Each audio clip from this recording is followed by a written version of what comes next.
but I don't think you always have to relate to characters to enjoy a book. It's one of those books that literally has you kicking your feet and giggling. I loved this book. It's not a full DNF. I'm going to pick it up again. I just know I'm going to. He's not very likable, and that's such a relatable thing to write about. This has just never been done before. It's such an original concept. I didn't even tell you what I rated it. Oh my God, I'm really bad at this. Whose one wish is to die. We are back for another book video. I'm so excited. I love talking about books. This one's a pretty special one because we are not only going to wrap up what I have been reading in March, but we're also gonna do a little TBR for April, which is very exciting. I am well aware that it is the 7th of April already, but your girl is nothing if not late to the party. It's fine though. Tank, what are you doing? You're being crazy. Okay, so we're gonna do the wrap up first. I had a pretty abysmal reading month in March. I don't know what happened. I really tried my hardest to read a lot of books and it just didn't happen. And I don't know what else to say. That's it, that's all I've got for you. So I started the month by reading, and I say reading very lightly, trying to read A Man Called Ove. I got this one from Salty Reads, which is a lovely little bookstore up on the Sunshine Coast in Caloundra. I don't know what drew me to this. I think I've seen a lot of people talk about Fredrik Backman's writing. I was really excited. He also wrote Beartown, if you're not aware, which is a very renowned book, but this is actually his first book, and it was translated from Swedish, I believe. Yeah, translated from Swedish, from the Swedish. Anyway, he's Scandinavian. That's all you have to know. Basically, the premise of this book is it's about an old man whose one wish is to die. That's putting it lightly. I don't think that's a spoiler. You kind of know about it in the first few chapters of the book, but basically he just wants to die in peace. He is living alone, he is grumpy, he just hates the world, he hates people, and he keeps being interrupted by the new neighbors trying to connect with him, and he doesn't want to connect. He just wants to die. He's like, I'm done, I've done my time, I'm ready to go. So it's kind of exploring his life and what's led him to become this way, and also exploring the new relationships and him maybe changing his perception on life a little bit as the book goes on. So the issue with this book, and the reason why I DNF'd it, it's not a full DNF. I'm going to pick it up again. I just know I'm going to. I made it 73 pages in, and it's only a short book. Like, it's literally 300 pages long. I don't have much of an excuse, but the reason is, I'm such a procrastinator. The reason is, it was just freaking sad, and I was not in the mood for a sad book. I wanted a happy book. I wanted something positive or spicy or fun or exciting. This was none of that. It's not an exciting book. It's not a happy book. It's a book that kind of just makes you think about life. And I know I'm going to pick it up again. I just didn't pick it up again in March. That was the problem. It is DNF'd for now, but I think I'm going to pick it up again in the future. But anyway, that was the first book I tried to read. Then I knew after trying to read that, I needed something that was a little bit funner, a little bit more, dare I say, spicy and toxic. And that's when I decided to pick up Magnolia Parks. I've heard a lot about this series. I've heard really, really good things. So basically it's about Magnolia Parks, and Magnolia Parks is a high society London girly. She is very wealthy, very sophisticated, very toxic. Basically everything that you want out of a main character that you love to hate. Oh, we do love to hate her. There's nothing wrong with her, and some people probably relate to her, but I just don't find her very relatable, and I don't think that's the point of this book. This book is basically Chuck and Blair from Gossip Girl in book form. They're so awful to each other that you would think that they hate each other, but they actually love each other. It's very Chuck and Blair coded. So if you like Gossip Girl, then you're gonna love this one. I got maybe like 30% of the way through, and I was like, oh, I'm just not really feeling it. But like the last 2/3 of the book ripped me. I was like, this is the best thing I've ever read. It's not the best thing I've ever read. I'm being dramatic. But it was very good. I did enjoy it. So I definitely do recommend it.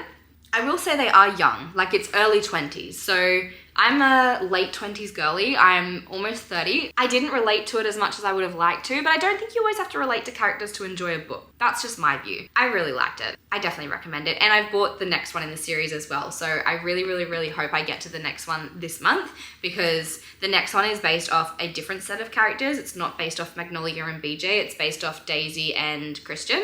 And I just think it's going to be really fun. Everyone said that they liked the second book more than the first anyway. I think there's 4 books in the series, 4 or 5. We've got a long way to go, but I'm enjoying it so far. I didn't even tell you what I rated it. Oh my God, I'm really bad at this if you can't tell. I rated this 3.5 stars. So it was above average for me, but it wasn't like a 4 or a 5-star read. But I still recommend it. Like, I think when you hear 3.5 star, you think, oh, that's not very good.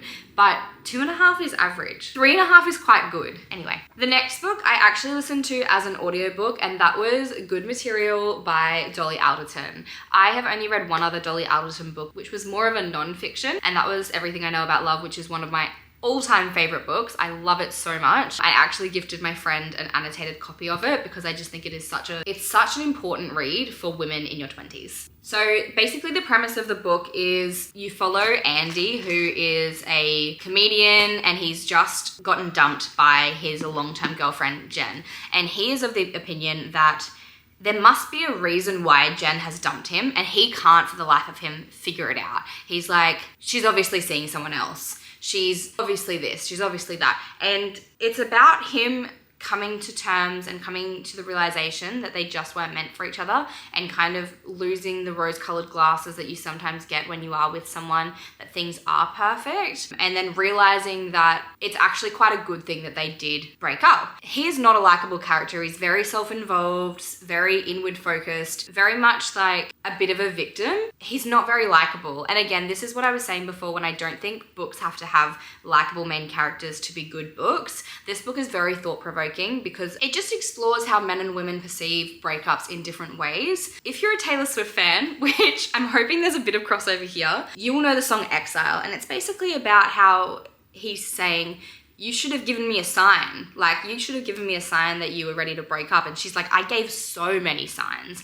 And that's essentially what this book is. She gave him so many signs that things weren't working. And I feel like every woman has been in this situation in one way or another at one time or another in their life, where you are with someone and you have come to grips with the breakup before the breakup even happens. So you might be 3-6 months out from a breakup, and you have already accepted it and worked through it mentally, internally, before you even say the words, let's break up. I think this book explores the way men can sometimes view these things very differently, in that once they've broken up, then they grieve the relationship. Whereas a woman, by the time they break up, they've already grieved. And that's such a relatable thing to write about. And it's so interesting that she chose to write it from the male's perspective instead of the female's perspective, because I think it really shows that, like, not how oblivious men can be, I'm not gonna say that, but how we just process things very differently. And I just think it is so clever. So I really, really liked this book.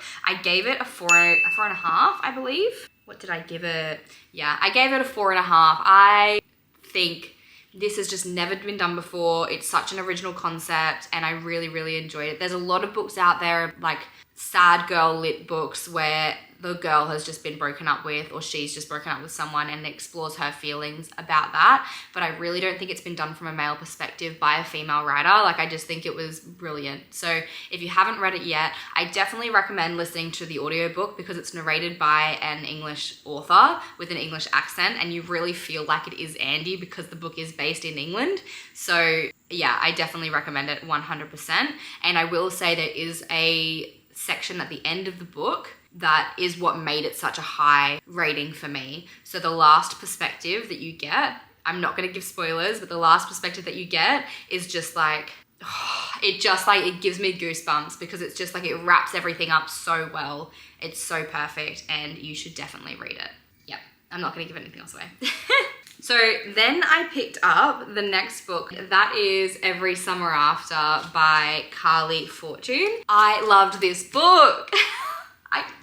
It's just so good. So basically this book is a then and now perspective of a girl and a boy who grew up together at this lake house community in, I don't even know where it was, in Barry's Bay. Very much giving like the Summer I Turned Pretty vibes, but I will say it is a little bit different. It's the same in the sense that there are two brothers that are involved with our main protagonist, Percy. and it's set in like a lake town. That's probably the only similarity I would say. Basically, you know that she has been in love with Sam for forever, but you just don't know why things didn't end up the way she thought they would end up. And the book is about exploring that. It's about exploring self-discovery, young love. It really takes you back to like the nostalgic feeling and the messiness of being a teenager falling in love for the first time. Just female relationships and friendships and family, and it's just a good book is all I have to say. I started annotating this one, as you can see, and there's just so many sections that I was like, so freaking cute. It's one of those books that literally has you kicking your feet and giggling. It's sad, it's funny, it's heartwarming, it's heartbreaking, it's everything that you want in a romance book. He tastes like coffee and comfort and warm maple syrup. I loved you, he whispered. You broke my heart. I know that. I know that too. This book had me crying at the end. I'm just reliving it and rethinking about it now. If you couldn't guess, I gave this book 5 stars. It's just perfect. It's a great book.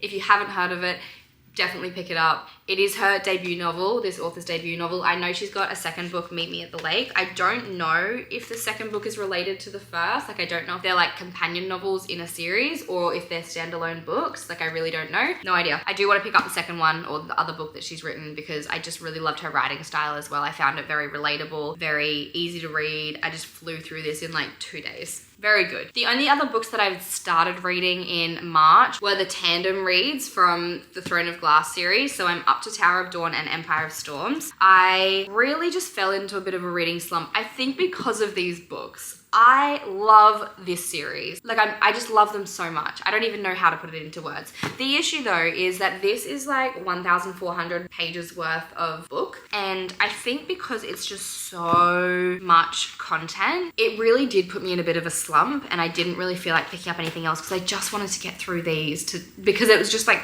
overwhelmingly a lot to get through. But I'm on the latter half now of both books and I feel like I'm gonna finish them very soon, which is great. There's just so much to say about these, but I'm not going to give them a review yet. I haven't finished them, but I did want to say that this is where a big chunk of my reading happened in March. And that's probably a little bit of an excuse as why I didn't read too much.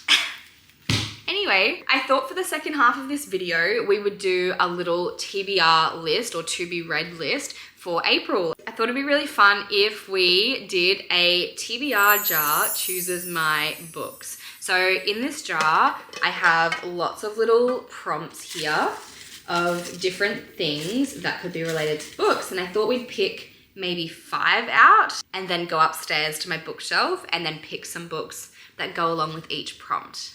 So I'm very excited. So let's pick our prompts. Okay, the first one, a book with a beautiful cover. I feel like that's gonna be an easy one, I think. I feel like there's a lot of books with beautiful covers, so I'm excited about that. A book that explores mental health / psychology. That's going to be an interesting one. I don't know any books off the top of my head that I have that are going to fit that category. And I do want to try to pick books that are on my physical TBR because I really want to get through a lot of books that are on there. But if I have nothing, then I'll pick a book that's not on my physical TBR. That's the plan anyway. A book that has been turned into a movie / series. That's fun. Number 4, retelling of a classic story. Okay, that'll be fun. And last one, a book in a rural setting. I know exactly what I'm gonna pick for this one. I'm so excited. Okay, let's go upstairs and we will find some books.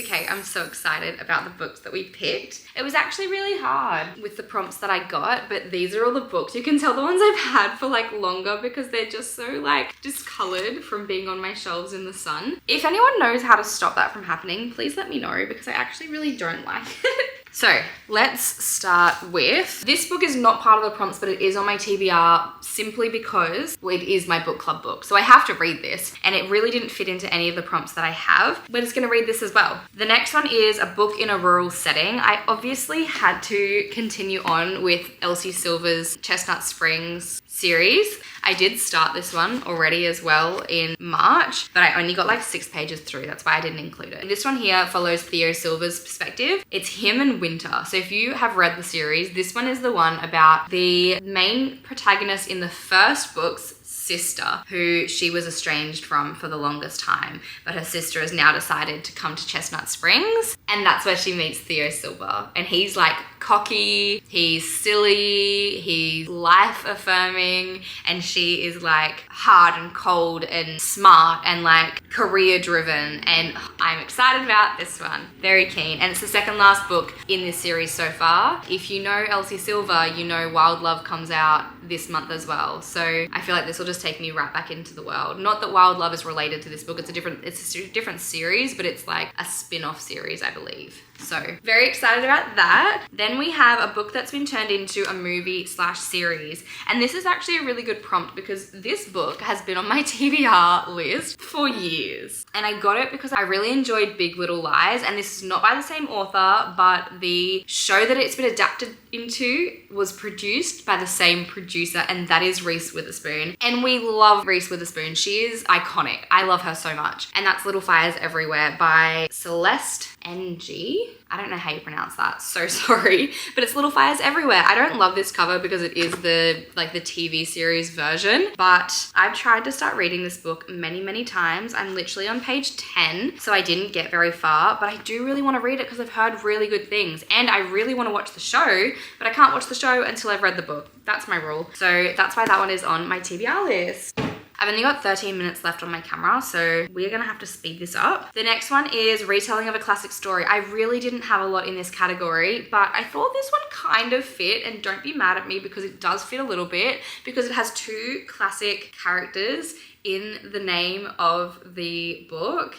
And if you haven't guessed it, it is Cleopatra and Frankenstein, which is nothing about Cleopatra and Frankenstein. It's about Cleo and Frank. They are 2 people who I believe are married.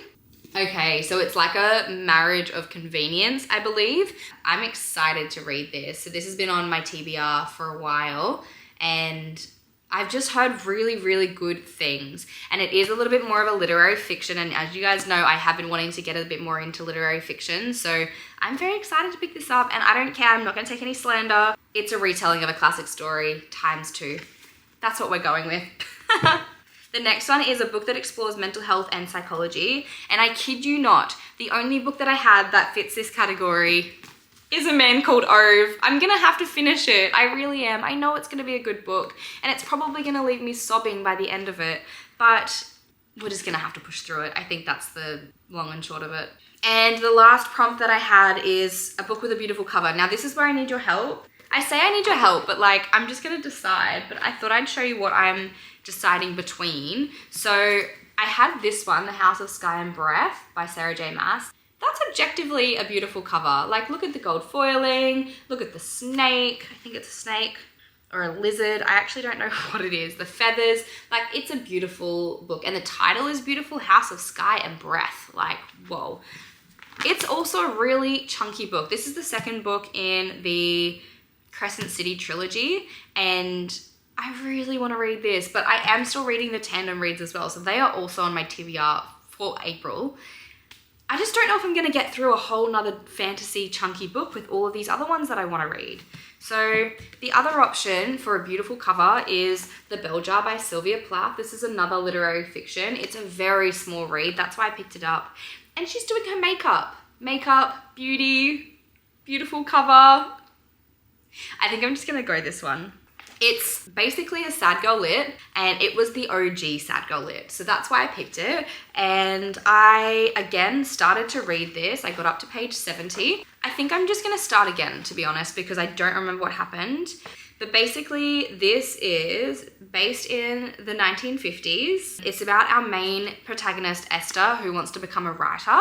And it's basically just like the messiness of life. I feel like that's what comes up in this book. It's like an internal monologue type situation. So if you really love like Sally Rooney's style of writing, I feel like Sally Rooney was very inspired by Sylvia Plath. That's just my opinion. It was her only novel as well. I didn't know that. Under the pseudonym Victoria Lucas. It's based on Plath's own life and has become a modern classic. The Bell Jar has been celebrated for its darkly funny and razor-sharp portrait of the 1950s society and has sold millions of copies worldwide.